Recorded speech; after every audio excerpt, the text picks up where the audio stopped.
Well, hello and welcome to Outwith, the podcast that takes you beyond the headlines and beyond our borders. I'm Hala Mohideen, and today we are travelling far beyond the borders of Scotland. Today we're heading to Western China and a place called Xinjiang. It's a region that many might not have heard of, and one which doesn't feature particularly heavily in news broadcasts about China. But it is a place where human rights groups have been sounding the alarm with increasing urgency. The situation in Xinjiang has been described as a human rights atrocity, with warnings that up to 1 million ethnic Uighurs have been detained in what some have described as concentration camps. So what on earth is going on, and why haven't we heard more about it? Well, to explain, I'm joined from Beijing by Josh Chin. Josh is a China correspondent and politics correspondent for the Wall Street Journal. And along with his team, Josh and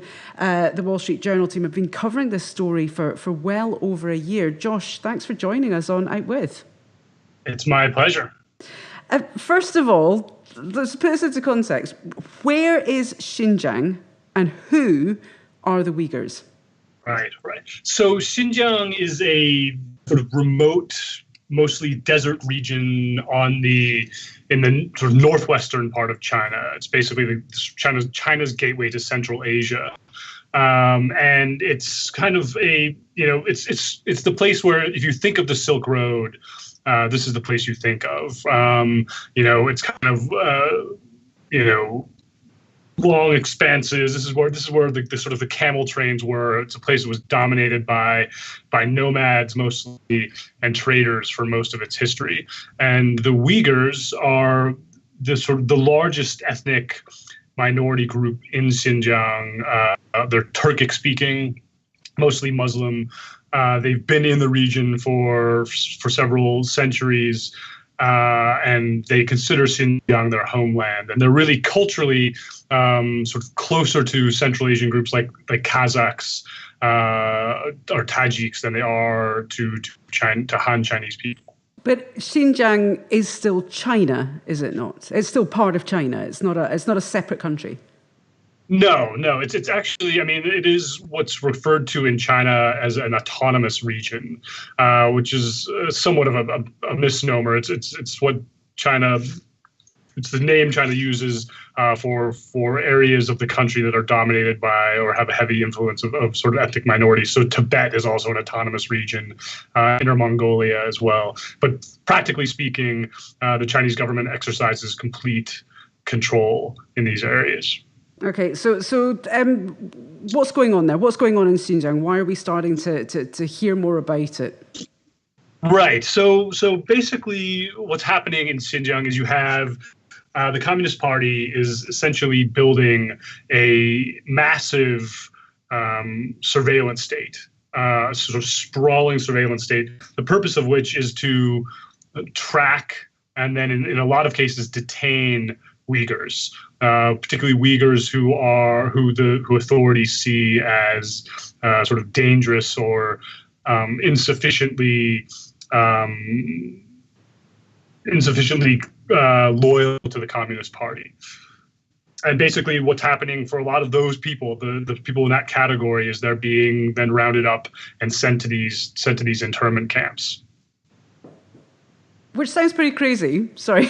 It sounds pretty mad.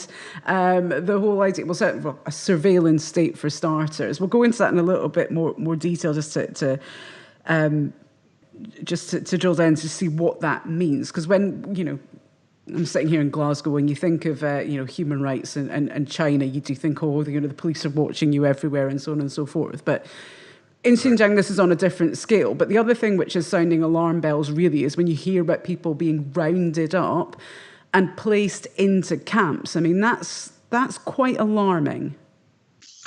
Right. Yeah. I think this is. It is one of these situations that you certainly did not expect to be encountering in 2018. I mean, this is these camps, this idea of sort of on the basis of race or religion, rounding people up and detaining them. It feels like the sort of the worst parts of the 20th century. But it's back. We'll go into the camps in just a second. So how did this all start, Josh? I mean, did this start with the surveillance? When did this all start to kick off, as it were? Right. So basically, this all sort of started around mid-2016, and that is when the Communist Party boss for Tibet, a guy named Chen Quanguo, who was very respected within the party for having brought an end to this series of self-immolation protests amongst Tibetans. He was posted to Xinjiang, I guess promoted in some ways to Xinjiang to basically sort of solve this. There's been a long-running conflict. Yes, if we just rewind that, so into because I was in China at that time as well, and it was that was when monks, and there was those big protests. Monks were setting fire to themselves. It was all around in the run-up to the Olympics, wasn't it? Trying to bring the attention back onto sort of Tibet rather. Right.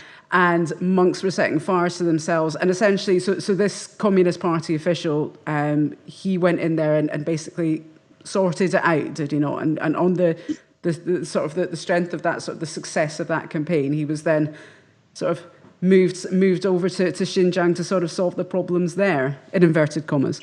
Right. And so, you'll remember, sort of in the run up to the Olympics and then shortly after the Olympics, is when sort of a lot of this really sort of explosive ethnic conflict happened in China. So like you said, in sort of 2008, before the Olympics, there were huge riots in Lhasa that were sort of put down.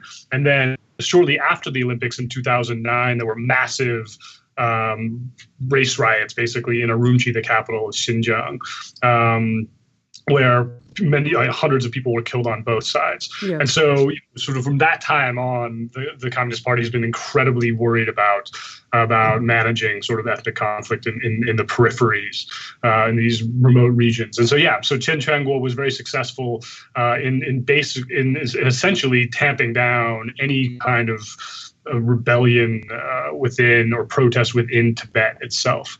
So I mean, if he's good at tamping down these sort of these uprisings, as it were, that would imply if he's going to Xinjiang, there must have been some kind of uprising or discontent among this ethnic Uyghur population before we started hearing of these camps and so on. Is that right? Sure. Yeah. I mean, I think uprising is a bit of a strong term, but there's definitely been discontent, and there's been a long-running Uyghur independence movement in Xinjiang. So the Uyghurs had at various points in their history sort of set up very short-lived independent republics.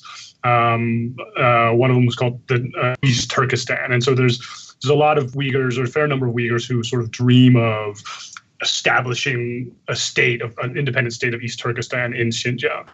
And so over time, sort of occasionally this group engages in sort of violent attacks, and over time, it is kind of intertwined with some elements of extremist Islam, and sort of has adapted some of the tactics of Islamic terrorism, and there was a series of attacks sort of outside Xinjiang, which scared a lot of people. One in Beijing, another in southwestern China. That's right. That was the stabbings in the railway station, wasn't it? Yeah. It was a pretty gruesome attack in Kunming. At a railway station. I can't remember exactly the numbers now, but I think it was something like 30 people were killed. And then there was another sort of spectacular attack right in the middle of Beijing at Tiananmen Square, where someone had driven a truck and run over a bunch of people, and then the truck exploded kind of right near the gate to the Forbidden City. Right. So that stuff sort of, that definitely that rattled the party, rattled Chinese people, and there was a feeling that this sort of needed to get under control, and that nothing they were doing was really working. So, on the other side. Okay, so there's the feeling that they're wanting to bring this situation under control, and is this how this started? The beginnings of this surveillance state that you were talking about.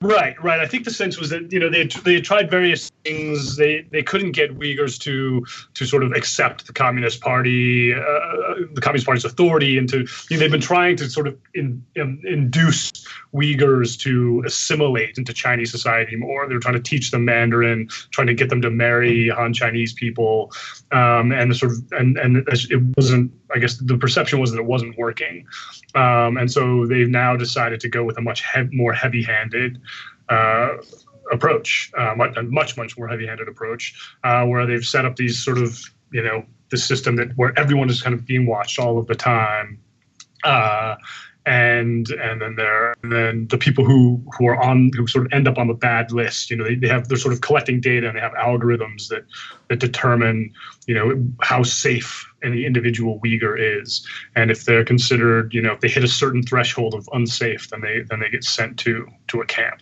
Right. So now, obviously, surveillance is something that we've been talking about here in the UK quite a lot recently, with all the Facebook data mining, and you've got to be careful. You don't sign out your computer in case your webcam comes on. So we're starting to have this impression that we're being watched a lot. That people are finding out more about us. Where's our privacy? Just to put this in context, what's it like for the average Uyghur under this surveillance state?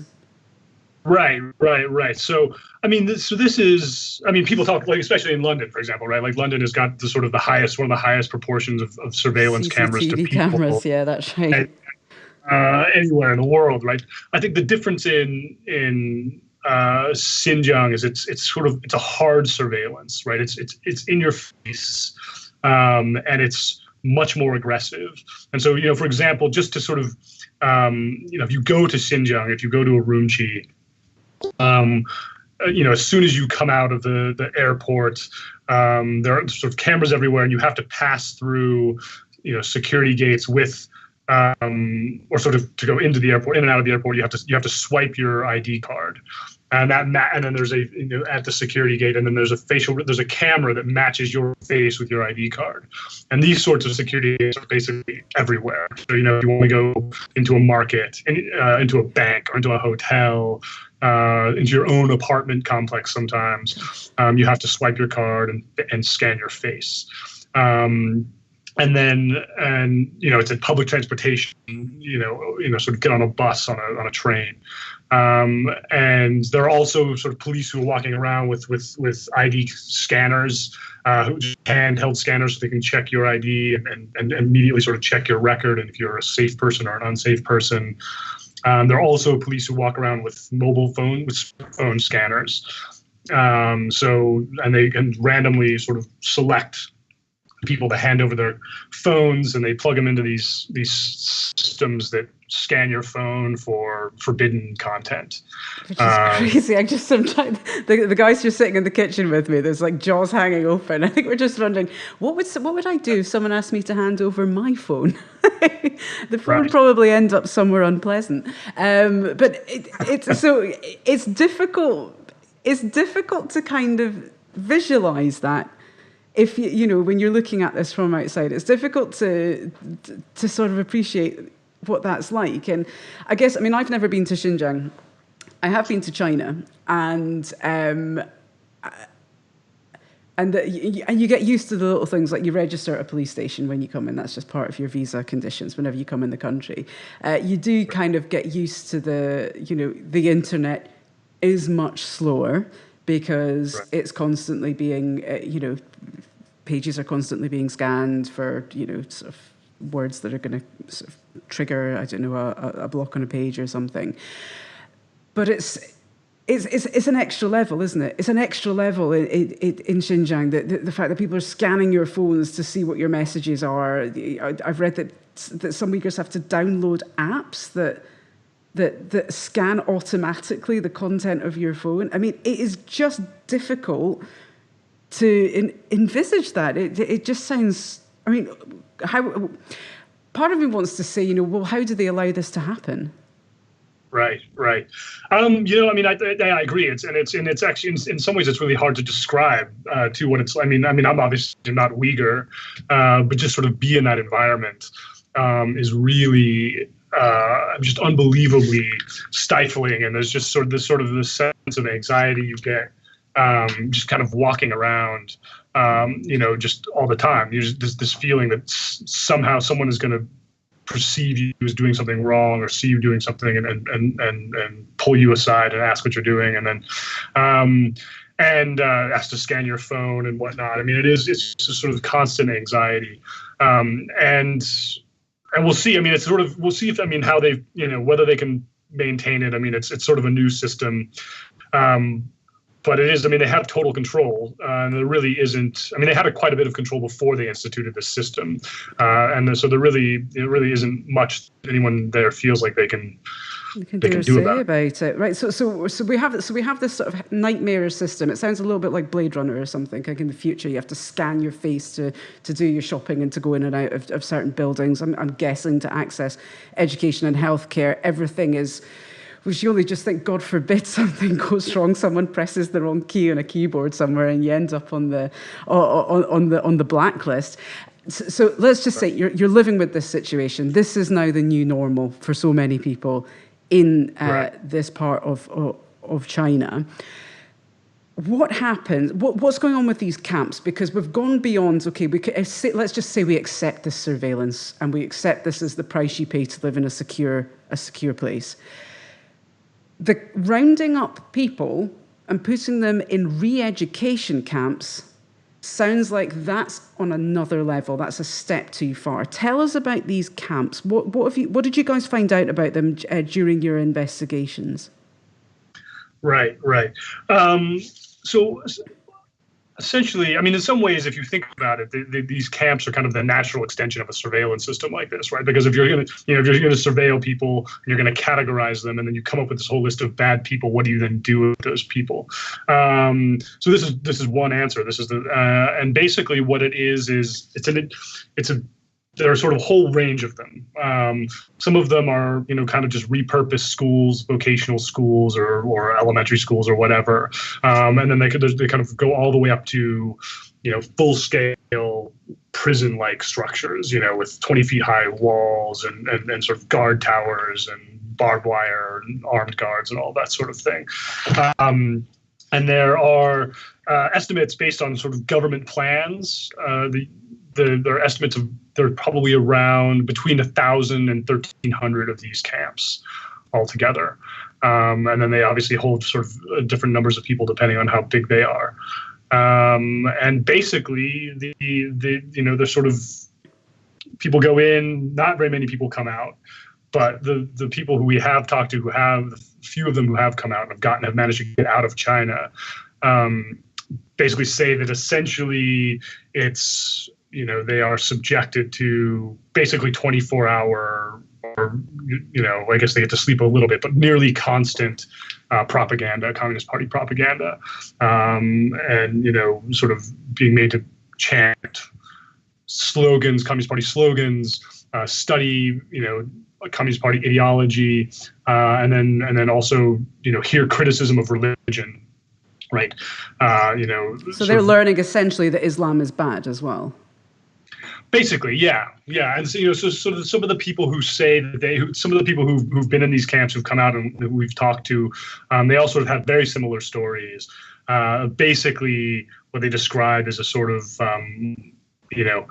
ethnic cleansing in the cultural sense, right? Where they get the aim is to sort of wipe out Uyghur identity and replace it with a Chinese identity, and a huge part of that is assaulting Islam, and sort of saying, basically, what is the use of religion?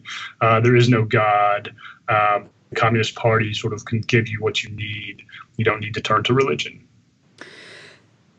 Now, you mentioned something there, Josh. A lot of people go in, but not that many come out. That sounds kind of alarming. It has echoes of events that happened in the earlier part of the 20th century, does it not? Are these unfair comparisons? Yeah, so the comparison is that's a very good question, and I think and partly it's a matter of semantics, a matter of language, right? Because in Chinese, the technical term for these are concentration camps. If you would directly translate the Chinese, and that obviously conjures images of Nazi Germany inevitably.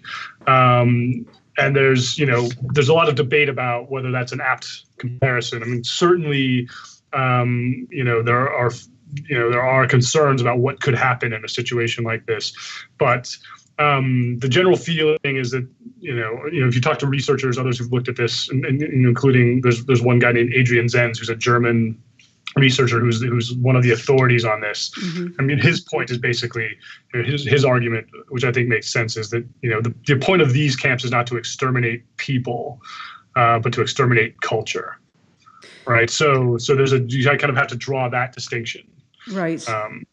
But I mean, is it successful? I mean, how? Because I was reading up on this before we started talking about this, and some estimates go up to 10% of the ethnic Uyghur population has been going through these camps. Like, this number's up to 1 million people going in, and you hear about crematoriums being built in these complexes. I mean, how successful is this program being? Do the Chinese view this as a successful program? Right. I think it might be a little bit early to say either way. I mean, you can obviously speculate about whether this sort of brainwashing ever works.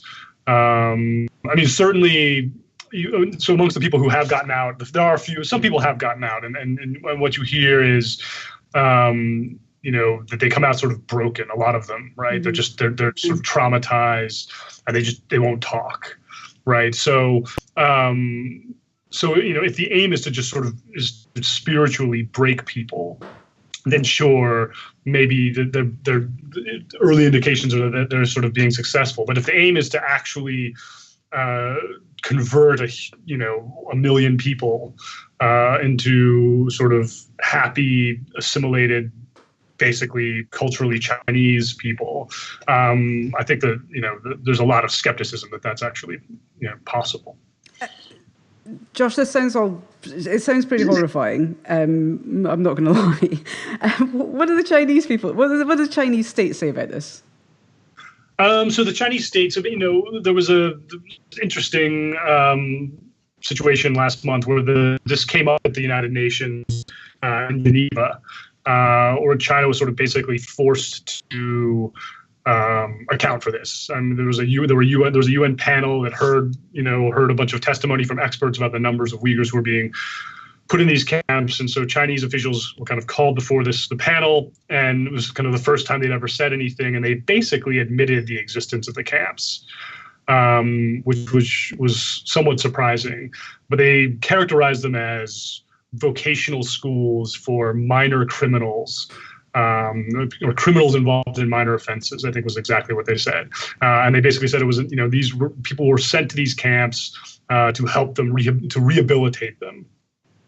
And that's kind of how, and since then, Chinese media has kind of embraced that line and basically have doubled down on that idea.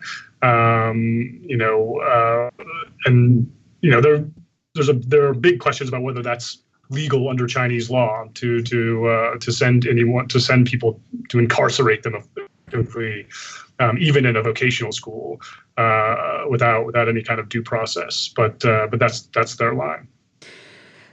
Why haven't we heard more about this? That's a good question. I mean, I think there's a couple of reasons. One is that people just don't really know very much about the Uyghurs, and they've always sort of had a little bit less cultural cachet in the sort of human rights story than Tibetans, for example. They don't have the charismatic leader like the Dalai Lama, and they don't have the Beastie Boys or Richard Gere sort of 7 years in Tibet. Yeah. Exactly. So we need to ship Brad Pitt in there. That's what we need to do. Yeah. I mean, I'm sure that in case Brad Pitt's listening, we are not going to send you to a re-education camp, Brad. We're not going to do it. Yeah, so that's and partly I think this is speculative, of course, right? But partly that might have to do with the fact that they're Muslim, right? And that's always been a bit of a since 9/11 has always been a bit difficult. And there were Uyghur fighters who were imprisoned in Guantanamo after 9/11, who were later sort of released and with basically a kind of apologies from the U.S. government. But that kind of, I think that damaged their appeal as an international news story a little bit. And the other part of it is just that the Chinese government has locked things down. It's very difficult to get information out of Xinjiang and to see what's happening and to move around once you're there as a journalist. And the Uyghurs themselves are, I think the biggest factor is that, Uyghurs living abroad are too afraid to say anything, or have been, at least until recently, too afraid to say anything because they're afraid that their relatives will be sent to an internment camp if they say anything.